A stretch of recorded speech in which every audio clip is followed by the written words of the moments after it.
To fix this problem, swipe to your phone menu. Then try to search for Blackjack 21 or 21 Blackjack.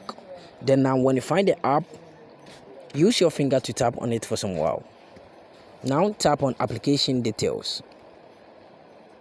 After that, you are going to see that you are in Blackjack 21 app info.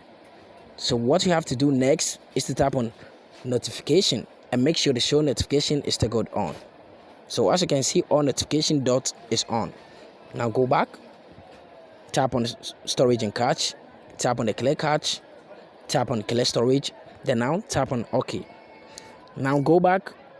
What you have to do is to tap on mobile data and Wi-Fi. On other device, you're going to see mobile data and restriction.